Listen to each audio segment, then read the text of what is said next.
नेतागण, इस सभा में मौजूद नौजवान दोस्तों, किसान भाइयों, माताओं, बहनों, प्यारे बच्चों, सबसे पहले मैं अपनी तरफ से अनिल चोपड़ा जी को बहुत बहुत बधाई देना चाहता हूं।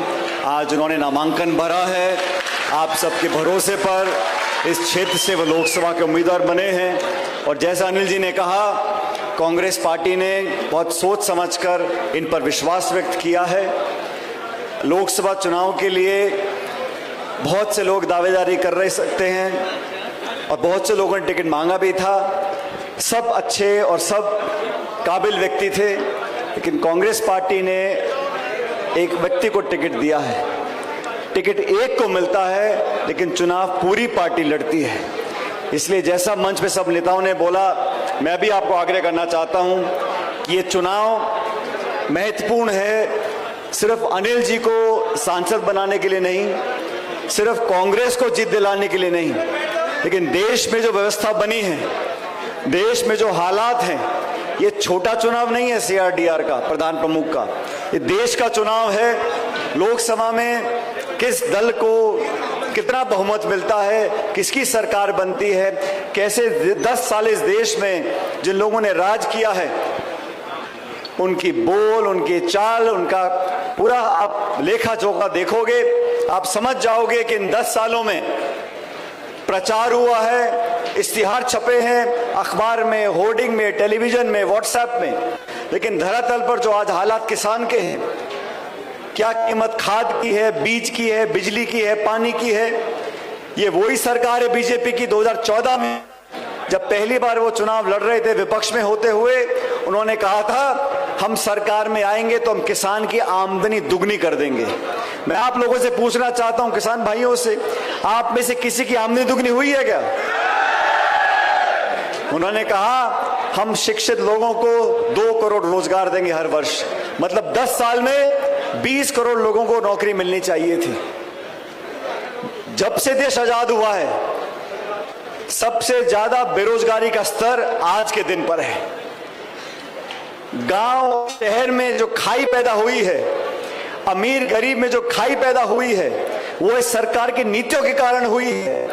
अरे सड़क पुल तो हर सरकार के समय बनते हैं, लेकिन आपने जो वादा किया था महंगाई को कम करेंगे, बेरोजगारी खत्म करेंगे, 10 साल पूर्ण बहुमत की सरकार है। इन संस्थाओं को खोखला करने का काम, जो संविधान में हमने संस्थाएं बनाई हैं 75 सालों में, नीतिगत तरीके से एक एक कर उन संस्थाओं की जड़ों को खोखला करने का काम इस सरकार ने किया है। अभी चंडीगढ़ में चुनाव हुए महापौर के, आप सबने देखा होगा, चुनाव आयोग के अधिकारी खुद बैठकर वोटों को खराब कर रहे हैं। वो तो कैमरे में पकड़ा गया और फिर सुप्रीम कोर्ट ने दखल दी, तब जाके वहां पर न्याय हुआ। हमारा न्यायपालिका हो, अफसरशाही हो, निर्वाचन आयोग हो, हर जगह एक ऐसा रवैया पैदा करने की कोशिश की जा रही है कि एक तरफा काम होगा। देश की संसद में पहली बार 147 सांसदों को निष्कासित कर दिया। एक दिन में 147 सांसदों को बाहर निकाल दिया और पीछे से सारे कानून पास करा लिए।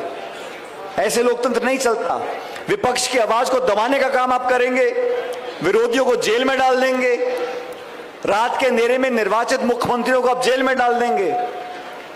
प्रमुख विपक्षी पार्टी कांग्रेस पार्टी है।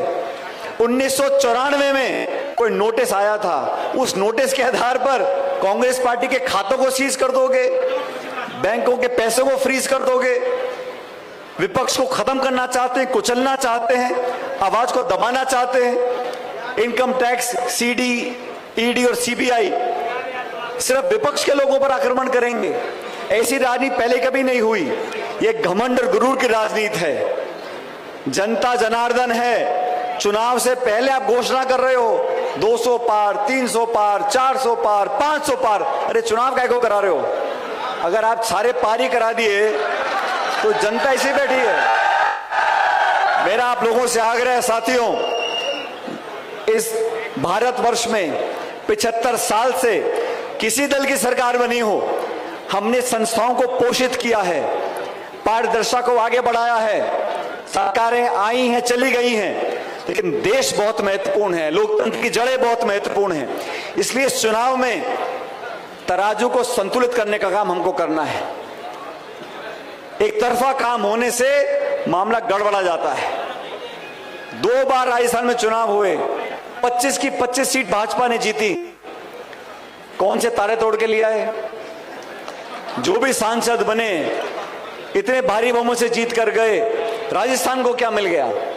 मेरा आप लोगों से आगे अनिल चोपड़ा जी को पार्टी ने आपके भरोसे पर अपना उम्मीदवार बनाया है और सबके भाषण आपने सुने और मैं देख रहा था कितना फर्क होता है। मैंने पूछा अनिल जी से कि आप छात्र संघ के अध्यक्ष कब बने थे? 2014 में, 10 साल पहले। लगातार तब से कांग्रेस पार्टी के लिए काम किया है। पार्टी ने जिम्मेदारी दी अलग अलग राजस्थान के राज्यों में, अलग अलग जिलों में, लेकिन इस बार चुनाव में सबकी सलाह करने के बाद एक व्यक्ति को टिकट मिला है। मैं आप सबसे आग्रह करूंगा, खासकर नौजवानों से और 3600 कौम में, ये बहुत बड़ा क्षेत्र है, मानसूर से झोटवाड़ा, इतना लंबा क्षेत्र है, इतना बड़ा इलाका है, यहाँ उम्मीदवार हर गांव ढाणी में नहीं पहुंच सकता। ये चुनाव तो आप लोगों को लड़ना पड़ेगा, कांग्रेस संगठन को लड़ना पड़ेगा। हमारे मंच पे तमाम नेतागण बैठे, हम सब मिलकर लड़ेंगे। और मैं देख रहा था समय कैसे बदलता है। प्रशांत जी अपना भाषण दे रहे थे हमारे विधायक आमेर से और मैंने प्रशांत जी के पहले कुछ भाषण सुने, लेकिन विधायक बनने के बाद थोड़ा एक अलग आदमी के भाषण में आ जाता है। तो कितनी चतुराई से, और प्रशांत जी ने ठीक कहा, नाम के पीछे क्या लेगा फर्क नहीं पड़ता, इंसान के दिल में क्या है उससे फर्क पड़ता है। और प्रशांत जी ने अपने छोटे भाई का जो आशीर्वाद दिया वो कोई जाति विशेष, गोत्र, धर्म के नाम पर नहीं है, कांग्रेस का परिवार है। ये मनीष जी बैठे हैं, इनको पार्टी ने मौका दिया, कामयाब नहीं हुए, पार्टी ने दोबारा मौका दिया, रिकॉर्ड बनाया है। मैं तो चाहता हूं आप सब लोग इस शाहपुरा के नौजवान विधायक के लिए जोरदार तालियां बजाओ। ये इतने बहुमत से जीते हैं कि मुझसे ज्यादा बहुमत लेके आए हैं, 70,000 वोट जीत के।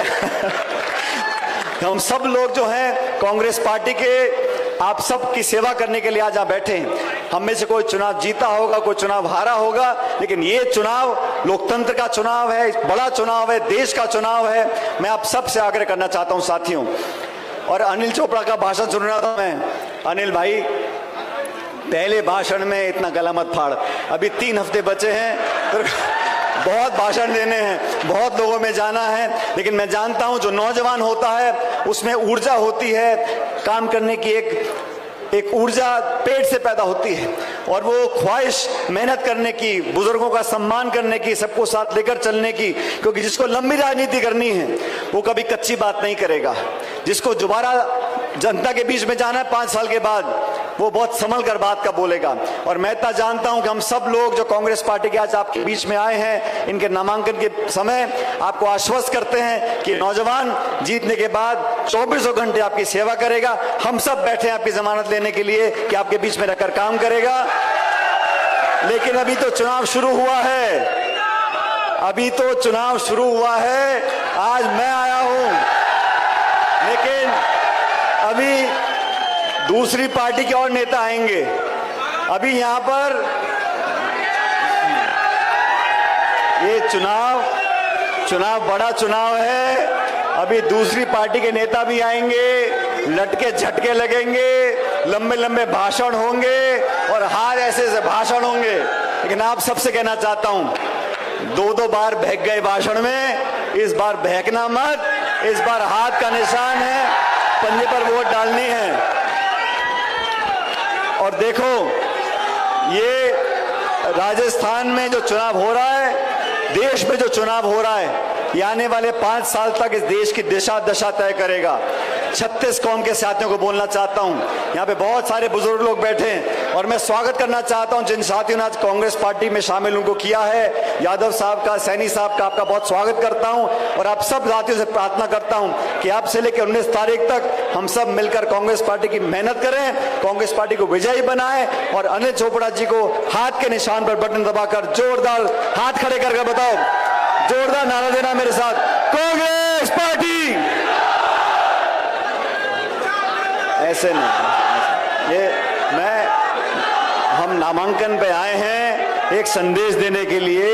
आधे मन से जयकारा लगाना नहीं है, जयकारा मोटा लगना चाहिए। कांग्रेस पार्टी, ये तीसरा वाला आखिरी है, लेकिन ये दिल्ली तक आवाज जानी चाहिए। ठीक है, ठीक है। कांग्रेस